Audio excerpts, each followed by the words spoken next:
Coisa linda ver Emanuel aí, louvando ao Senhor, falando sobre a vida de Samuel, o ouvido de Deus. Estamos com um probleminha de internet, não sei nem se você conseguiu ouvir o que acabei de falar. Nós estamos com um probleminha de internet, ainda com problema de upload aqui, mas esperamos em Deus que melhore. A gente já colocou nesse horário por conta do pico de internet, né? As lives que estão fazendo por aí, como a gente também está fazendo. Talvez alguém tenha tido a mesma ideia da gente e colocado num horário como esse. Muita gente talvez já esteja nesse mesmo horário. Vamos pedir a Deus que tudo isso passe logo e que todos tenham condição de ter os seus afazeres para que não tenha um pico tão alto neste horário nos últimos tempos. Eu não preciso falar porque o vídeo institucional foi passado aí, não preciso dizer nada a você que está passando por aqui, mas eu quero agradecer a Deus pela sua vida e dizer: fique conosco sim, sempre, para que possamos então compartilhar de alguma coisa do conhecimento que Deus tem concedido às nossas vidas, mesmo que seja um pouquinho, a gente possa então compartilhar com você. Nesse dia especial, estamos trabalhando o livro de Daniel. Já há algum tempo estamos fazendo uma sequência de toda a dificuldade do exílio babilônico, e este livro de Daniel começa ensinando sobre a fidelidade. Uma prova disso vai ser o primeiro versículo deste capítulo 7 que nós vamos ler. Hoje pela manhã nós trabalhamos o capítulo 7 de Daniel, os versos de 9 a 14. Hoje à noite nós vamos ler os primeiros 8 versículos para que a gente compreenda então a interpretação do versículo. Alguém perguntou se eu estou bem, porque a memória não estava muito boa pela manhã. Estou bem sim, só estou um pouco cansado. Algumas coisas que nós estamos fazendo, o próprio estudo traz essa dificuldade de ter que debruçar, e os atendimentos que acontecem, às vezes acontecem nesses horários e a gente tem que aproveitar um outro horário. Mas fiquem tranquilos, estou muito bem, graças a Deus. Esperamos que a memória funcione muito bem hoje à noite e não tenhamos aquele travamento de hoje pela manhã, quando formos falar sobre o estudo de ontem, o estudo dos jovens. Estou feliz com o estudo dos jovens. O irmão Edivaldo, que trabalhou muito bem ontem com a juventude, e sempre com o apoio da irmã Ana, que está sempre ali cuidando, e a juventude participou. Foi muito bom o que foi colocado ontem. Nós vamos hoje então abrir Daniel 7, versos de 1 a 8, e vamos ler para que possamos discorrer sobre este assunto. Nós estamos trabalhando a doutrina das últimas coisas. Volto a dizer que não tenho a pretensão de trazer um aprofundamento escatológico a ponto de que você defina as linhas escatológicas que estamos usando. Não é esta a ideia. A ideia é que possamos utilizar algumas interpretações, principalmente porque a escatologia, e no Antigo Testamento principalmente, traz muita alegoria. Então não tem como definir isso como uma interpretação, como a interpretação. Existem possibilidades de que seja isso que o texto esteja dizendo. Por quê? Porque o texto está apontando para o futuro.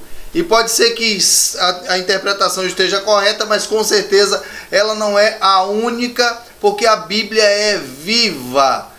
Hebreus 4:12, ela é viva, o texto é vivo, e ele pode nos ensinar muitas coisas de diversas formas. Diz assim o texto do verso 1 ao verso 8.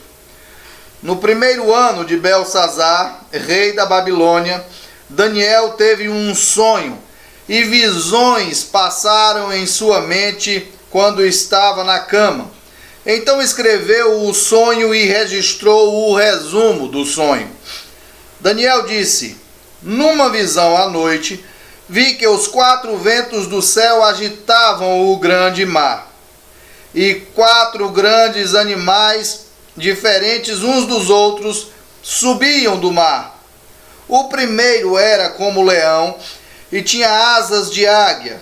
Enquanto eu olhava, foram-lhe arrancadas as asas, e foi levantado da terra e posto em 2 pés como um homem, e foi-lhe dado um coração de homem. Continuei olhando e vi o segundo animal, parecido com um urso. Ele se levantou de um lado, tendo a boca ou na boca 3 costelas entre os dentes, e foi-lhe dito: levanta-te, devora as multidões. Depois disso, continuei olhando e vi outro animal, parecido com um leopardo. Tinha nas costas 4 asas de ave e também 4 cabeças, e foi-lhe dado domínio. Depois continuei olhando em visões noturnas e vi o quarto animal, terrível e assustador. Era muito forte e tinha grandes dentes de ferro. Ele devorava, despedaçava e pisoteava tudo o que restava. Era diferente de todos os animais que apareceram antes dele, e tinha 10 chifres. Enquanto eu observava os chifres, vi que entre eles subia outro chifre pequeno, diante do qual 3 dos primeiros chifres foram arrancados, e vi que havia olhos nesse chifre como de homens, e uma boca que falava com arrogância. Este é o texto de Daniel, capítulo 1, versos de 1 a 7. O interessante aí já no primeiro versículo é que mostra esse texto que esses acontecimentos, eles aconteceram antes. Interessante, eu estava me vendo falando hoje e vejo quantas coisas a gente vai falando, quantas redundâncias, quantas coisas que vão tendo, que a complementação é completamente errada, e é coisa de quem está ao vivo, vendo uma visão. Eu falei hoje pela manhã, de vez em quando vai sair essas coisas, você vai perdoando o pobrezinho que está do lado de cá.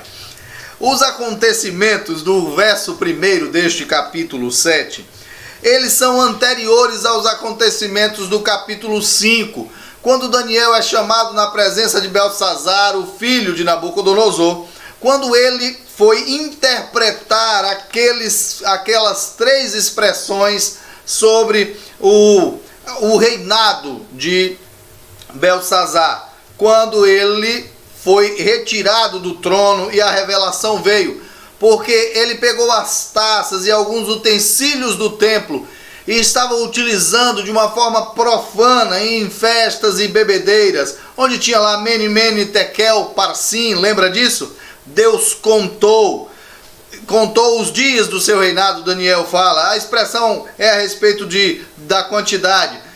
Foste pesado na balança e achado em falta, teu reino foi dividido e entregue aos persas. Isso aconteceu, e esse acontecimento aqui de Daniel foi antes do capítulo 5. Então, cronologicamente não está organizado, a gente já começa a perceber por aí. Porque Daniel começa no versículo: no primeiro ano de Beltsazar, rei da Babilônia. É ainda Beltsazar que é rei da Babilônia. E no capítulo 5 ele cai. Então 2 capítulos depois do livro, a gente verifica ele contando a respeito dos sonhos. A primeira coisa que a gente percebe é que os eventos não estão organizados. Eu tenho chamado a atenção algumas vezes sobre isso. Às vezes a gente quer colocar eventos segundo o que está escrito, e não é bem assim. Começa pelos livros da Bíblia, que o livro considerado mais antigo é o livro de Jó, está no meio da Bíblia. Não é Gênesis que é considerado mais antigo. Gênesis tem uma narrativa da criação, narrativa de coisas mais antigas, mas não é o livro que foi escrito primeiro. Então, a gente tem que ter cuidado com essas questões. Mas o que é que Daniel está vendo? Esta palavra aí, visão, é uma visão de sonhos, né? Ele está quase que sonhando. Ele está naquele sonho que você acorda e diz que de fato aconteceu. É algo muito forte. É tão forte que Daniel, ele se sente aterrorizado. No final do capítulo ele diz isso.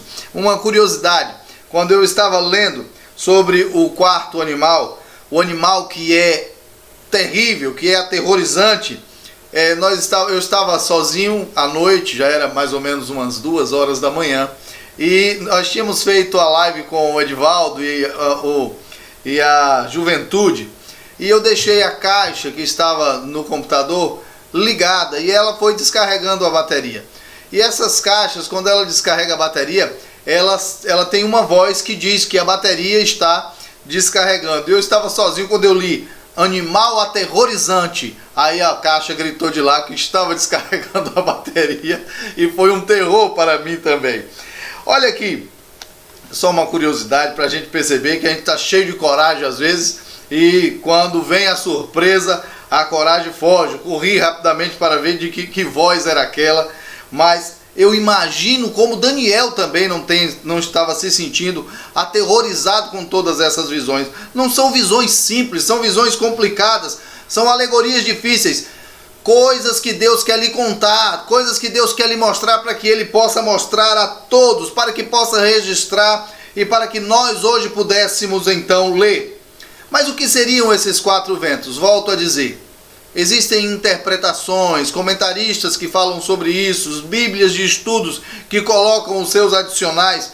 Não significa que isso seja a interpretação, mas possibilidades de interpretação, mas que tem indícios muito fortes que sejam assim. O que é que então seriam esses 4 ventos? Muita coisa o próprio Daniel explica, mas a ideia de que esses 4 ventos aí, primeiro, o mar seriam os povos e as nações de todo o mundo. Esta é a primeira situação.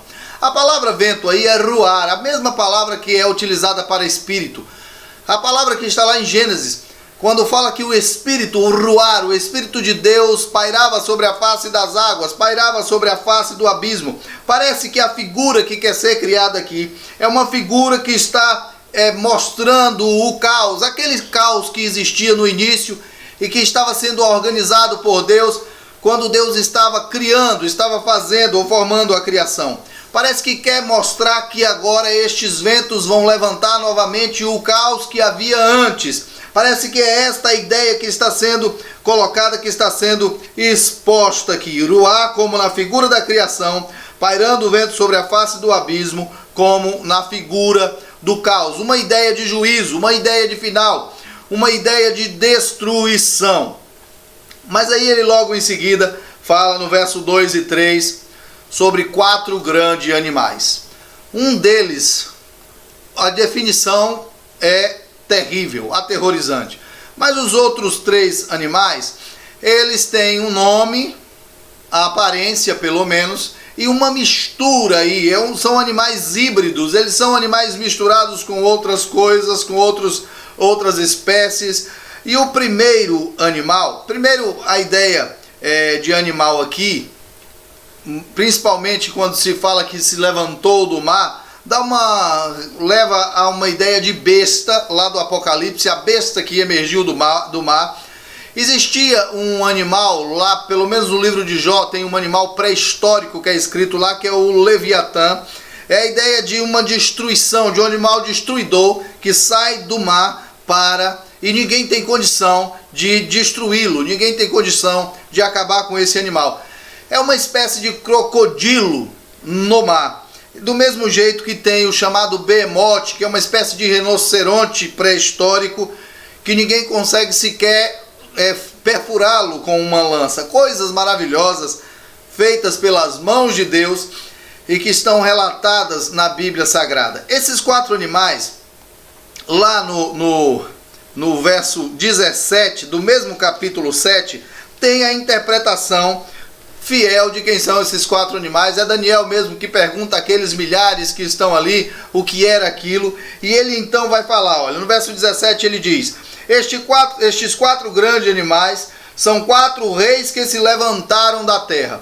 Então essa explicação ou essa explanação, interpretação de que os animais são reinos, não é uma interpretação solta, é uma interpretação da própria Bíblia, quando Daniel pergunta a alguém, provavelmente daqueles milhares que estavam ali, e ele pergunta o que é aquilo, qual é a interpretação, e ele explica no verso 17, estes quatro grandes animais são quatro reis que se levantaram da terra. Então esta ideia de besta, essa ideia de animal, esta ideia de reinos está toda aí, de destruição, de caos, de juízo, está plantada aí nesta visão de Daniel. É uma visão de fato escatológica, é uma visão do fim, é uma visão, podemos dizer até apocalíptica, sim, podemos dizer. Mas os animais, eles começam então a ser descritos. O primeiro animal que vai aparecer é o leão. Esse leão tem uma série de características diferentes. Ele está aí no verso 4. Como é que está no verso 4? Está dizendo o seguinte: o primeiro era como leão e tinha asas de águia. Imagine um leão com asas de águia. Enquanto eu olhava, foram-lhe arrancadas as asas e foi levantado da terra, posto em 2 pés como um homem, e foi-lhe dado um coração de homem. Duas coisas a gente pode pensar aí desse animal. Ele parece a descrição de um querubim. Os querubins que eram colocados em algumas casas e em alguns templos ali na Mesopotâmia, como verdadeiros guardiões das casas e guardiões do templo. Tem essa figura que sempre aparece quando vai se falar de arqueologia e falar dessa região. Sempre aparece essa figura de querubim, é como um leão com asas de águia, mas com um rosto de homem. É isso que aparece. Verso 4 então, ele diz: o primeiro era um leão que tinha asas de águia, enquanto olhava, foram-lhe arrancadas as suas asas e foi levantado da terra e posto em 2 pés como um homem, e foi-lhe dado um coração de homem. A outra coisa que o texto pode estar falando da experiência do próprio Nabucodonosor. Eu quero colocar apenas como curiosidade, não acredito que seja sobre ele, mas Nabucodonosor passou por uma experiência parecida, de se tornar como um animal.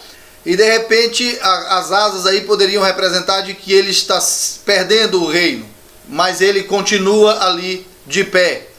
Entretanto, ele vai se levantar como homem depois e ter a consciência e o coração de homem depois, porque vai viver um tempo como animal. Eu não acredito muito nesse tipo de interpretação, mas eu percebo que, como Daniel diz que cada animal são reinos, eu entendo que este reino aí provavelmente é o período neobabilônico.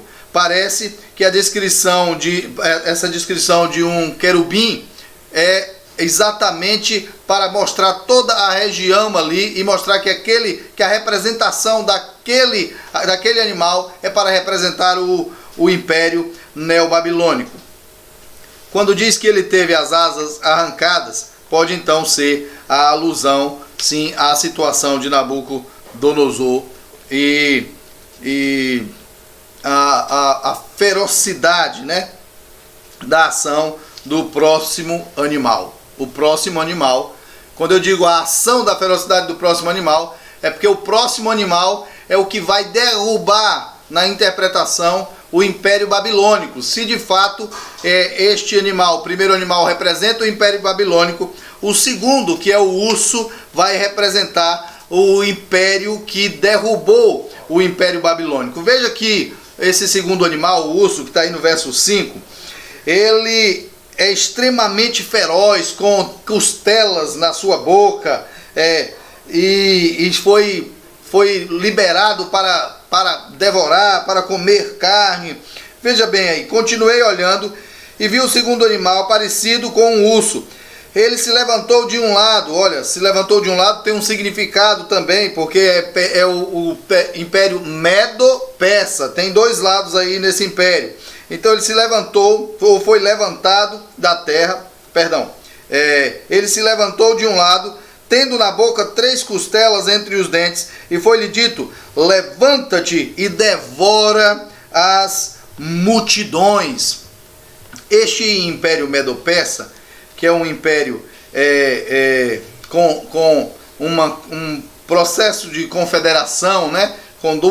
Seriam duas nações aí juntas que formam dois impérios, mas os persas eles têm uma situação social mais elevada. Então esta ideia de que foi erguido por um lado, provavelmente seja a situação social dos persas, trazendo mais forte a ideia de que este urso que chega devorando, acabando com o Império Neobabilônico, este urso de fato seja o Império Medo-Persa, que vai dominar logo depois, ainda com a igreja, ainda com o povo judeu ali na Babilônia. Uma boa parte do povo judeu ainda estava lá. Provavelmente as costelas sejam as três grandes conquistas do período Medo-Persa. Pode ser que sim. Essas três costelas, pode ser a Lídia, que foi dominada pelos Medo-Persas, pode ser o Egito e a própria Babilônia. Três conquistas, uma em 546, a Lídia, a Babilônia. Não, a Lídia foi antes, a Babilônia que foi em 546 mais ou menos, e o Egito em torno de 525 a.C. Três grandes conquistas, e provavelmente sejam essas três costelas que estão aí na boca desse urso. O outro animal é um leopardo. Vejam como Deus vai conduzindo a história e como os reinos vão se erguendo e caindo para outros reinos nesse processo de condução da história. O leopardo ele tem 4 asas. O leopardo seria a Grécia, que derrubou o período Medo-Persa, o Império Medo-Persa. Aí no verso 6, olha só. Depois disso continuei olhando e vi um animal parecido com um leopardo. Não diz que é o terceiro, mas diz que viu, né? Tinha nas costas 4 asas de aves e também 4 cabeças, e foi-lhe dado o domínio. Alguns comentaristas dizem que, primeiro, o leopardo já é muito rápido, e leopardo com asa deve ser um negócio terrível. Provavelmente seja a rapidez da conquista de Alexandre o Grande, o macedônio que representou o Império Grego. Então a Grécia, com Alexandre o Grande, derrubando o Império Medo-Persa. Pode ser que esse animal signifique isso. Então, o que Daniel estava vendo ali era um terror de guerra. Um terror de guerra, só que de maneira alegórica. Ele estava vendo figuras que representavam essas coisas. A rapidez, então, a sagacidade do leopardo, aumentando o seu poder com a rapidez das asas. Alexandre o Grande também teve uma passagem muito rápida, morreu de maneira muito prematura, morreu ainda muito jovem, e o seu império então se divide em 4 impérios distintos. Vamos verificar o que diz o restante aí, ó. Depois continuei olhando as visões noturnas e vi o 4º animal, terrível. Mas antes disso, ele diz assim: o leopardo tinha nas costas 4 asas de ave e também 4 cabeças. Essas cabeças pode ser o controle, o domínio que aconteceu depois da morte de Alexandre o Grande, e a divisão então deste império que ele conquistou. Aí vem Macedônia e Grécia, seria uma dessas cabeças, a Trácia e a Ásia Menor, a outra cabeça, a Síria, a terceira cabeça, e então a Palestina e o Egito seria a 4ª cabeça. Então seria um leopardo com 4 cabeças. Por conta disso, provavelmente Daniel está prevendo, está vendo antes aquilo que Deus está lhe mostrando a respeito dessas nações que vão engolir umas às outras, e isso tudo faz parte de um projeto de Deus. A Babilônia pensou que porque tinha derrotado Israel não iria cair, mas havia uma promessa que ela cairia. A Babilônia cairia. E não ficou só a Babilônia, também os Medo-Persas caíram. E não só os Medo-Persas caíram, mas tem um 4º animal terrível aí no verso 7, que vai também destruir o Império Grego. Esse 4º animal, ele é chamado de aterrorizante. Ele não tem assim uma definição de um animal como a gente vê aí, leopardo, urso, um leão com cabeça de homem, com asas de águia. O leopardo, no verso 7, depois continuei olhando as visões noturnas e vi o quarto animal terrível e assustador. Era muito forte e tinha grandes dentes de ferro, ou seja, era alguém que devorava, diz aqui, ele devorava, despedaçava e pisoteava tudo o que restava. Era diferente de todos os animais que apareceram antes dele e tinha 10 chifres. Esses 10 chifres eu já falei pela manhã, chifre é sinônimo de poder, de controle. Esses 10 chifres, diz o próprio texto que aqui em Daniel, que esses 10 chifres são 10 reis. Nós vamos ver já sobre isso aí na frente, mas diz lá no verso 20 deste capítulo 7 de Daniel. E também a respeito dos 10 chifres que ele tinha na cabeça, e do outro que subiu, e diante do qual caíram 3, isto é, do chifre que tinha olhos e uma boca que falava com arrogância e parecia ser mais forte do que os demais. Então esses 10 chifres são 10 reis. Então de fato são nações, e as nações a nação que poderia ter então 10 reis, que saiu dela, sem dúvida nenhuma, seria a Roma antiga, a Roma que conquistou o Império Grego. Esse é o quarto animal. Este quarto animal, lá no verso 23 e 24, a gente leu agora o verso 20, no verso 23 e 24 diz o seguinte: e ele me disse, o quarto animal será um quarto reino da terra. Pronto, já explicou que é um reino. Será diferente de todos os reinos, devorará toda a terra, e pisoteará e despedaçará. A gente já tinha visto isso lá no verso 7. Quanto aos 10 chifres dos 10 reis, se levantarão daquele mesmo reino, e depois deles se levantará um outro, que será diferente do primeiro, e abaterá 3 reis. Olha só, então, provavelmente, este Império Romano que levantou e abateu os 3 anteriores, que foi o Império Babilônico, o Império Medo-Persa e o Império Grego. Provavelmente foi isso o que aconteceu. Isso aconteceu, mas provavelmente é isso que Daniel está vendo aqui. Depois sobe um chifre, um rei diferente, que a gente costuma dizer que é o anticristo, quando a gente faz a interpretação dentro da escatologia. E eu disse pela manhã, eu não duvido que seja o anticristo. Precisamos entender, anticristo é aquilo que é contra Cristo. E não existe um anticristo só, existiram muitos anticristos. É claro que nós temos um marco na história em que haverá um falso profeta, e eu estou falando falso profeta, ou seja, não será alguém que se colocará contra Cristo diretamente, será alguém que provavelmente se mostrará a favor de Cristo, mas que depois irá contra ele, falando com palavras de arrogância. Vai operar sinais de maravilha. Se é falso profeta, é alguém que diverge diretamente, mas que é também profeta, que vai falar falsamente e que vai enganar a muitas nações, é o que diz vários textos bíblicos. Ele falará contra o Altíssimo, diz o texto, possivelmente a primeira perseguição da igreja pelo Império Romano. Eles fizeram isso porque o próprio imperador se colocava como rei, se colocava como Deus, se colocava como um ser divino. Então não podia ter outra divindade ali. A cultura romana era uma cultura da Grécia. Todos os deuses da Grécia, ou melhor, os ídolos da Grécia, Roma também abraçou. Ela tinha toda essa cultura grega. Roma gostou. Roma era uma Roma helenizada. E esses imperadores perseguem a igreja de uma maneira terrível nos primeiros séculos da era cristã.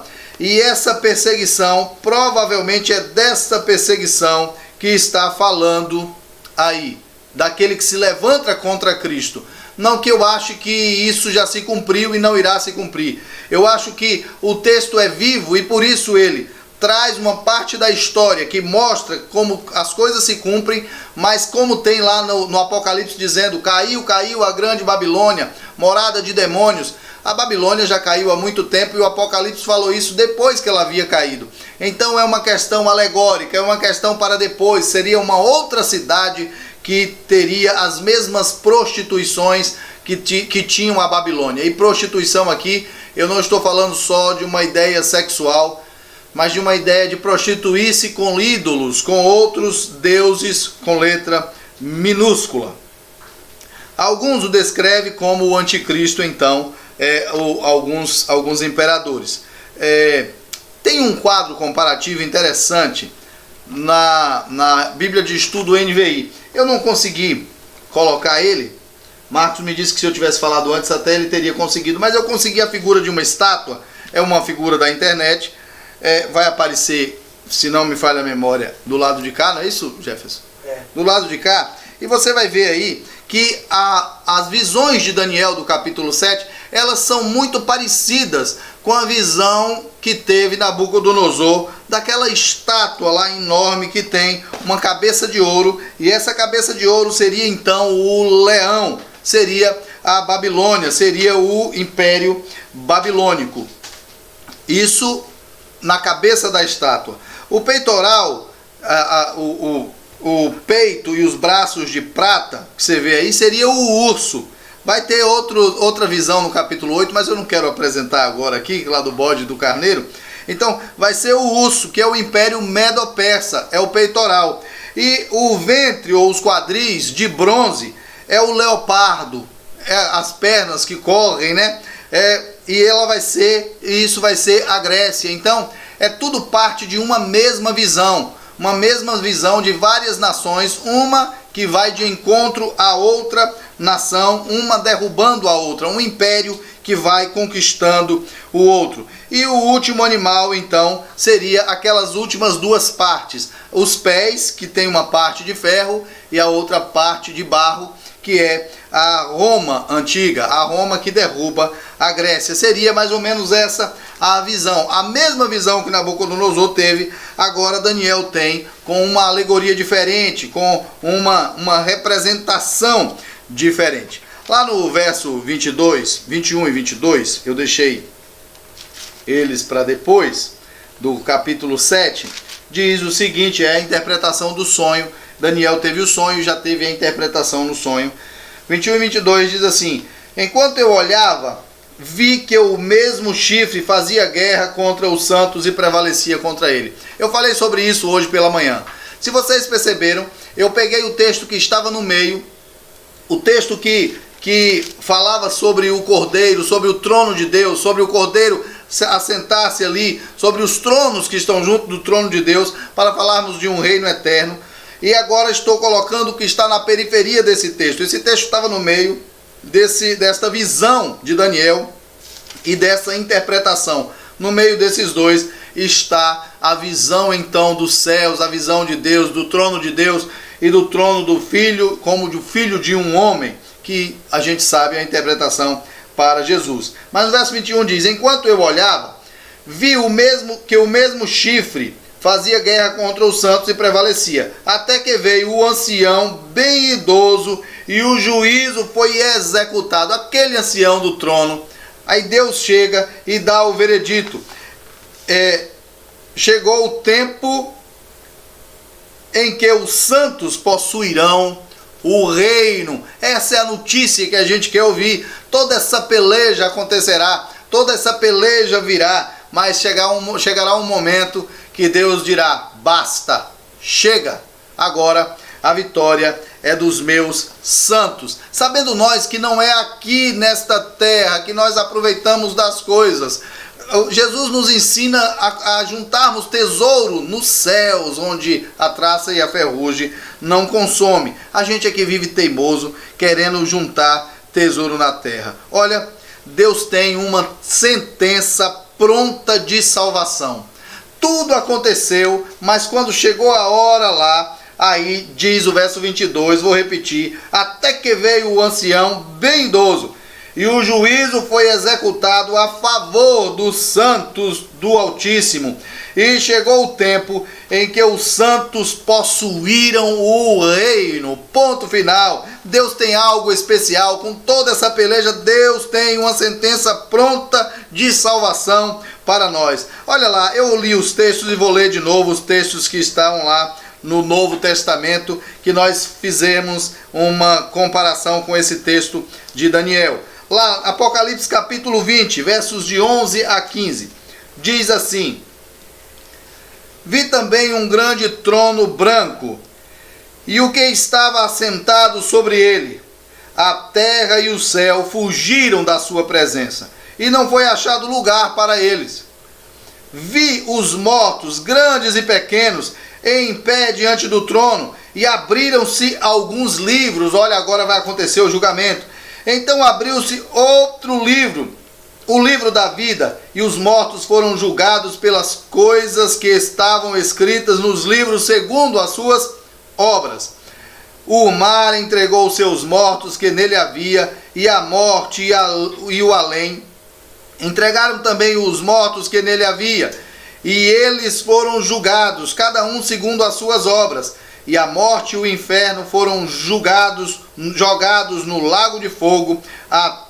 Esta é a segunda morte, o lago de fogo. E todo aquele que não se achou inscrito no livro da vida foi jogado no lago de fogo. Então, se você está inscrito no livro da vida, esse momento é o momento esperado para cada um de nós. Se você não está inscrito no livro da vida, é tempo de fazer então uma aliança com o Senhor para que o seu nome seja lá escrito. É isso que o texto nos ensina. O nosso nome é escrito no livro da vida.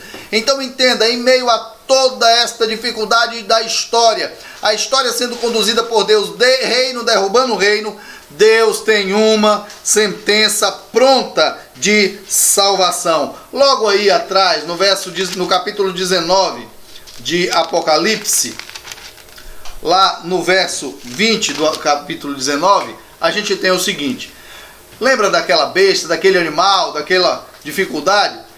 Mas a besta foi presa, e com ela o falso profeta, que realizou diante dela os sinais com que enganou os que receberam o sinal da besta e os que adoraram a sua imagem. Esses dois foram jogados vivos no lago de fogo que arde com enxofre. Deus tem então uma sentença pronta, uma sentença de salvação para cada um de nós. Em Jeremias 29, esse texto, muita gente gosta desse texto, gosta de refletir nele, gosta de falar sobre esse texto. Jeremias capítulo 29, versos de 11 a 13. Vamos lá, Jeremias 29, de 11 a 13, que diz o seguinte: pois eu bem sei os planos que tenho a vosso respeito, diz o Senhor, planos de prosperidade e não de mal, para dar um futuro e uma esperança.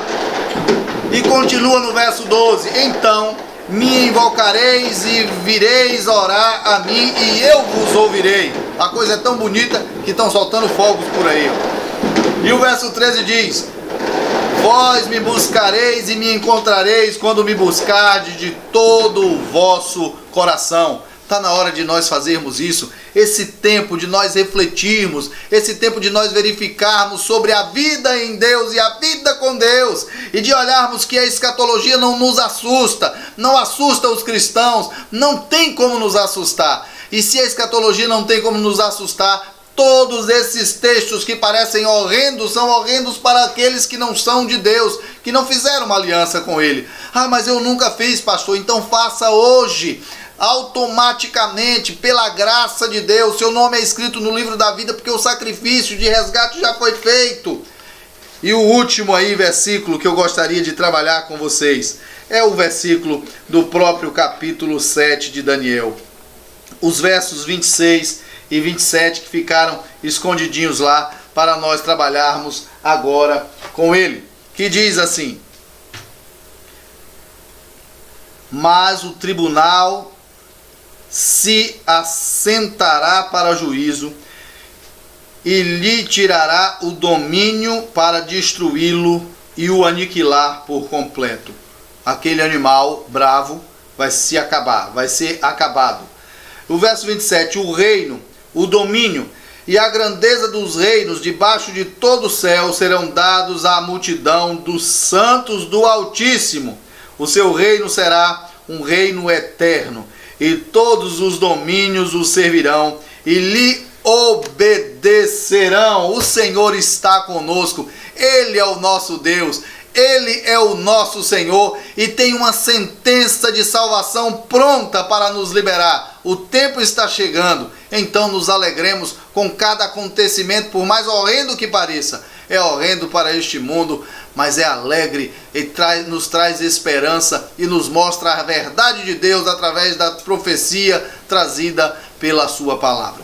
Eu espero não ter sido tão prolixo e ensinado a você que aquelas visões de Daniel são visões que foram acontecendo no decorrer do tempo, mas que continuam acontecendo porque novas Romas se levantam, novas Grécias se levantam, novas Babilônias se levantam, novos reinos de todos os tipos, novos reinos medo-persas se levantam, e reis maldosos se levantam para destruir, mas o nosso rei, o reino dos céus, que traz o Rei Jesus como a liderança maior, esse reino não cairá. Tanta gente se envolvendo apaixonadamente em política nesses tempos, vamos nos envolver para buscar este rei perfeito, este rei que se entregou por cada um de nós, e então teremos paz, alegria, vamos buscá-lo de todo o nosso coração, porque ele tem uma sentença de salvação pronta para nós, para nos entregar um reino que é eterno, é o reino do nosso Senhor. Deus abençoe você, abençoe a sua vida. Se você não é cristão, está nos vendo agora, se você está do lado de alguém que é cristão e você quer fazer uma aliança com o Senhor, faça. Peça a pessoa para orar por você, para entregar a sua vida a Deus. Ore você mesmo. O véu do santuário foi rasgado de cima a baixo e você pode receber salvação em Cristo Jesus aí onde você está, ouvindo-nos nesse momento, porque o Espírito de Deus falou ao seu coração e você sente então um desejo muito grande de entregar-se a Ele. Ajoelhe aí no chão da sala, no quarto, se você estiver com o celular no quarto, onde você estiver. Ajoelhe-se e diga: Senhor, eu estou vendo o final dos tempos chegando, eu estou vendo as coisas acontecendo e eu quero estar com o Senhor, cheio de alegria e de esperança. Ainda que coisas venham a acontecer a este corpo mortal, eu sei que terei uma vida eterna e um corpo transformado, como diz a carta aos Tessalonicenses. Faça isso e tenha absoluta certeza que você, pedindo o perdão dos seus pecados, Deus o perdoará todos. E amanhã você não será perfeito, mas você será uma pessoa que será conduzida a uma transformação diária e constante pelo Santo Espírito de Deus e pela leitura da sua palavra. Deus nos abençoe hoje e sempre, em nome de Jesus. Nina agora vai cantar e depois nós vamos pedir a Micael que encerre com a palavra de oração.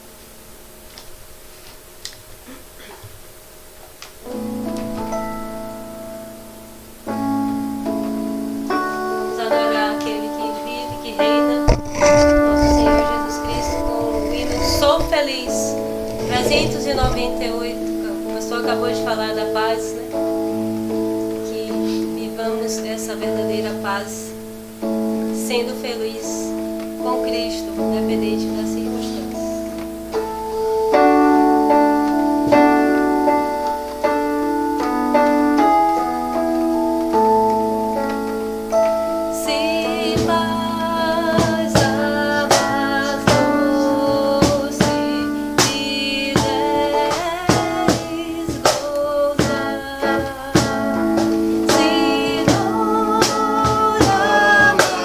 Forte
aqui.